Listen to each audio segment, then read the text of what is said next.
Hi everyone, I am C A Raunak Jain from Texan. आज के session में हम डिस्कस करने जा रहे हैं दो चीज़ें बहुत इम्पोर्टेंट हैं, जो दो चीज़ें आपको ध्यान रखनी है। पहली चीज़ फॉर्म 26A का इम्पोर्टेंस क्या है, और दूसरी चीज़ है कि फॉर्म 26A एक्चुअल में है क्या। तो सबसे पहले उसकी इम्पोर्टेंस समझेंगे और फिर हम फॉर्म 26A है क्या वो समझेंगे। क्यों इम्पोर्टेंट है फॉर्म 26A? फॉर्म 26A इसलिए इम्पोर्टेंट है, अगर आपने गलती से कोई भी एक चीज़ या सारी चीज़ें 26A की कंसीडर नहीं की जब आप रिटर्न फाइल कर रहे हैं, तो उस टाइम पर आपके फॉर्म 26A और आपके फाइल रिटर्न में मिसमैच होगा, जिसकी वजह से you will get notice from the department, you need to do rework, फिर आपको वापस से रिवाइज करके रिटर्न सबमिट करना होगा। So to avoid that thing you must refer 26A before filing your return. अब दूसरी चीज़ समझते हैं कि 26A है क्या। तो 26A एक ईयरली बोल सकते हैं अपन, एक ईयरली समरी है ऑफ योर इनकम अर्नड, या फिर कोई स्पेशल ट्रांजेक्शन आपने किए हैं, जैसे कि आपने 50 लाख से ऊपर का घर खरीदा है या बेचा है। This is just an example. तो ऐसे स्पेशल ट्रांजेक्शन्स भी वहाँ पर आएंगे। तो आइए चलते हैं हम 26A के सारे पार्ट्स को वन बाय वन डिस्कस करें, ताकि आप कभी खुद से रिटर्न फाइल कर रहे हैं तो आप समझ पाएँ कि कौन से सेक्शन में या कौन से पार्ट में कौन सी डिटेल मिलेगी। तो चलिए समझते हैं उन पार्ट्स को वन बाय वन। तो मैंने ये 26A सैम्पल ऑलरेडी डाउनलोड करके रखा है। अगर आपको ये देखना है कि उसे कैसे डाउनलोड करना है, तो उसके लिए हमने एक सेपरेट वीडियो बनाया हुआ है, जिसका लिंक आपको डिस्क्रिप्शन में दे दिया जाएगा। आइए अब समझते हैं कि ये 26A जितने भी सेक्शंस में बांटा गया है उसका मीनिंग क्या है एंड उसके रिपरकेशंस क्या हैं। तो सबसे पहले हम समझते हैं part A. It means details of tax deducted at source. मतलब अगर आपने कोई भी इनकम अर्न की है, like salary income, interest on FD from bank, post office, कोई प्रोफेशनल इनकम, और जहाँ पर भी TDS का डिडक्शन हुआ है, तो वो सारी एंट्रीज आपको इस पर्टिकुलर सेक्शन के अंदर मिलेंगी, जो कि डिटेल्स ऑफ TDS के अंदर रिफ्लेक्ट होंगी। लेकिन अगर वहाँ पर कोई एंट्री नहीं है, जैसे कि सैम्पल के अंदर वो ऐसी कोई एक भी एंट्री नहीं है, तो आपको मिलेगा नो ट्रांजेक्शन प्रेजेंट। तो I hope this is clear कि अगर कोई भी TDS डिडक्शन हुआ है तो वो आपको पार्ट ए में मिलेगा। फिर आते हैं हम पार्ट A1। A1 मतलब details of TDS for 15G and 15H। जैसा कि आप सभी जानते हैं कि अगर एक पर्सन की इनकम बेसिक एग्जेम्पशन लिमिट से कम है, तो उसके पास में एक ऑप्शन है कि अगर उसका कोई FD से इनकम आ रहा है, इंटरेस्ट इनकम आ रहा है, तो वो फॉर्म 15G या 15H जो भी उसे एप्लीकेबल है एज पर हिज और हर एज बैंक में जमा कर सकता है, ताकि उसके ऊपर TDS नहीं लगे। तो वो सारी एंट्रीज आपको यहाँ पर रिफ्लेक्ट होंगी। मतलब अगर मैंने 15G और 15H सबमिट किया है बैंक में, तो बैंक ने डेफिनेटली उसके ऊपर TDS डिडक्ट नहीं किया होगा, फिर भी उन्होंने अपने TDS रिटर्न में दिखाया होगा कि इन पर्टिकुलर पैन नंबर्स का 15G एंड 15H रिसीव हुआ है, इसकी वजह से हम TDS डिडक्ट नहीं कर रहे हैं। तो वो सारी एंट्रीज जिनके ऊपर TDS डिडक्ट नहीं हुआ है on ground of 15G and 15H submission, वो सारी एंट्रीज आपको यहाँ पर मिलेंगी। और अगर नहीं जमा किया है तो डेफिनेटली वहाँ पर नो ट्रांजेक्शन प्रेजेंट दिखेगा।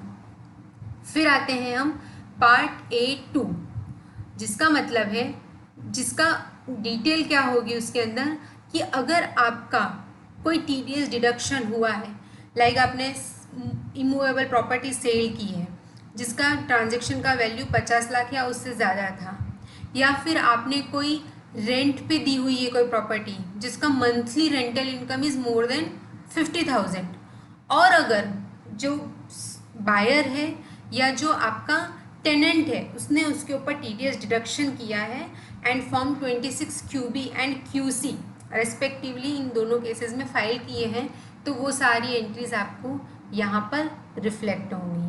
और अगर ऐसा कोई ट्रांजेक्शन नहीं है ड्यूरिंग दैट ईयर तो वहाँ पर नो ट्रांजेक्शन प्रेजेंट दिखेगा।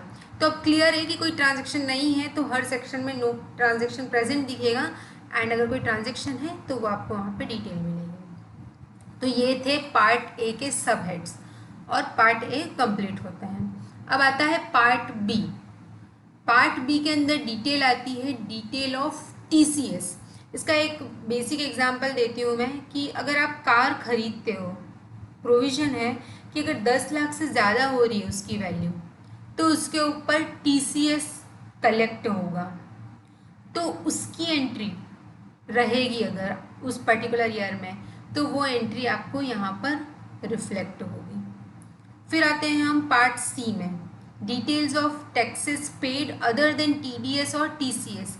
वेरी प्रिसाइजली अगर आपने ड्यूरिंग द ईयर किसी भी टाइप का सेल्फ असेसमेंट टैक्स या एडवांस टैक्स पे किया है तो उन सारे ट्रांजैक्शन की डिटेल आपको यहाँ मिलेंगी, क्योंकि हम चालान में असेसमेंट ईयर सेलेक्ट करते हैं, सेल्फ असेसमेंट टैक्स है या एडवांस टैक्स है, तो वो सारी चीज़ें हम ऑलरेडी वहाँ पर जो शो करते हैं चालान में वो आपको यहाँ पर along with your challan number, date of deposit, उसका बीएसआर कोड, सब कुछ डिटेल आपको यहाँ पर मिल जाएगी। सो ऐसा कभी हुआ है अगर कि हमने जून में 15th of the June is the generally first date of installment, first installment date, तो अगर हमने एडवांस टैक्स पे किया और हम भूल गए तो आपको वो एंट्रीज यहाँ पर मिल जाएंगी, तो आप यहाँ से उसका एडवांटेज ले सकते हैं। फिर आता है details of paid refund, part D. During this assessment year अगर आपको किसी भी असेसमेंट ईयर, पिछले किसी भी असेसमेंट ईयर का रिफंड आया है तो उस रिफंड की डिटेल आपको यहाँ पे मिलेगी। This is a information, just you need to check it. इसका अलॉन्ग विद द मोड क्या था, बैंक में पेमेंट हुआ था, कौन सी डेट को हुआ है, everything you will get here. अब यहाँ पे एक ही छोटी सी चीज़ ध्यान रखने की ज़रूरत है कि इस पर्टिकुलर रिफंड के ऊपर अगर आपको कोई इंटरेस्ट आया है तो that interest is taxable in this year. Generally refund आता है और अगर उसके ऊपर कोई इंटरेस्ट आता है तो जनरली टीडीएस डिडक्ट होके आता है, no need to worry. But अगर छोटा मोटा इंटरेस्ट है तो वहाँ पे कोई टीडीएस का डिडक्शन नहीं होता है, तो आपको ये इंटरेस्ट इनकम को कंसिडर कर लेना चाहिए पहले से ही, नहीं तो आपको टीडीएस अगर डिडक्ट हुआ है तो डेफिनेटली वो एंट्री आपको यहाँ पे पार्ट ए में मिल जाएगी। लेकिन टीडीएस डिडक्ट नहीं हुआ है तो इस इंटरेस्ट इनकम को आप अपनी इनकम में दिखाएंगे फॉर द करंट ईयर। फिर आते हैं हम details of SFT transaction, part E. SFT transaction बहुत सारे लोगों को नहीं मालूम है।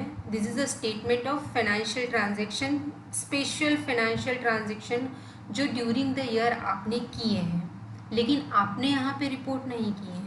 ये रिपोर्ट करने वाला कोई थर्ड पर्सन है। वो थर्ड पर्सन कौन है?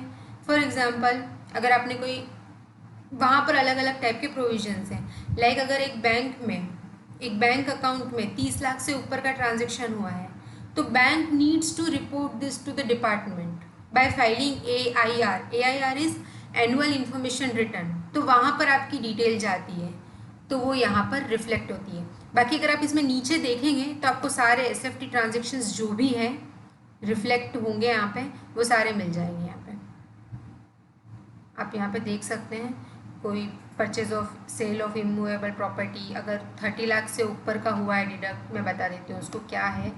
अगर 30 लाख से ऊपर का कोई भी प्रॉपर्टी आपने सेल किया है, आप कुछ रिफ्लेक्ट नहीं करोगे यहाँ पे, लेकिन जिस रजिस्ट्रार ने इसकी रजिस्ट्री की है उसको AIR फाइल करना है तो वो एंट्री आपको यहाँ दिखेगी। तो ध्यान रखने जैसी बात यह है कि किसी पर्टिकुलर ईयर में एसएफटी हेड में कुछ दिख रहा है और उस ईयर में अगर आप रिटर्न फाइल नहीं कर रहे हो, या तो गलती से नहीं कर रहे हो या जेन्युइनली उस साल में कोई इनकम नहीं है, तो आप तैयार होनी चाहिए इस चीज़ का जस्टिफिकेशन देने के लिए कि आपने रिटर्न फाइल क्यों नहीं किया है।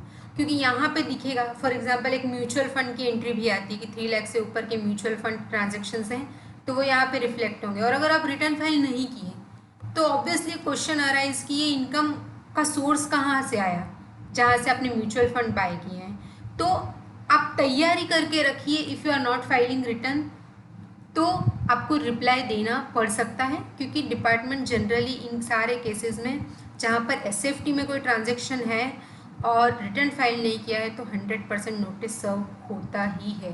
तो आप उसकी तैयारी रखिए। फिर आते हैं हम पार्ट एफ।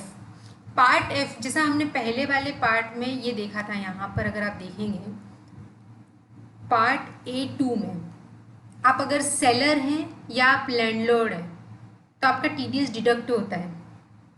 50 लाख से ज़्यादा की प्रॉपर्टी बेची है या 50,000 से पर मंथ का रेंट ज़्यादा कलेक्ट किया है। लेकिन उसका उल्टा केस, आप परचेजर हैं, आपने 50 लाख से ज़्यादा की प्रॉपर्टी खरीदी है या 50,000 से ज़्यादा का रेंट पे किया है, तो आपने भी रिटर्न फाइल किए होंगे TDS के 26 QB एंड QC, तो वो एंट्री आपको यहाँ पर मिलेगी। This is the information purpose and it is just reflecting here to give ease to the income tax department कि ये पर्सन पूरे साल में क्या क्या टाइप के ट्रांजेक्शन करता है। And part G, that is the last part where TDS default, जो भी TDS default during the year हुए हैं, कोई शॉर्ट पेमेंट हुआ है, कहीं शॉर्ट डिडक्शन हुआ है, वो सारी डिटेल्स आपको पर्टिकुलर दिस हेड के अंडर मिलेंगी।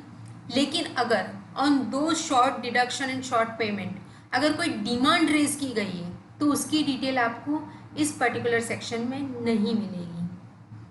तो आई होप कि अब ये थोड़ा इजी हो गया है आपके लिए कि कैसे पार्ट्स को अंडरस्टैंड करना है एंड कैसे इन सब चीज़ों को हमारे इनकम टैक्स रिटर्न में हमें रिपोर्ट करना है, या कोई कोई चीज़ें जो जस्ट इंफॉर्मेशन पर्पस के लिए है लेकिन हमें ध्यान रखना है। अब कैसे डाउनलोड करना है, अगर वो क्वेश्चन है तो उसके लिए हमने ऑलरेडी एक सेपरेट वीडियो बना के रखा है जिसका लिंक हमने डिस्क्रिप्शन बॉक्स में ऑलरेडी दे दिया है, तो आप उसे रेफ़र कर सकते हैं। I hope this session is helpful to you to understand what all parts of 26 As is. Thank you so much.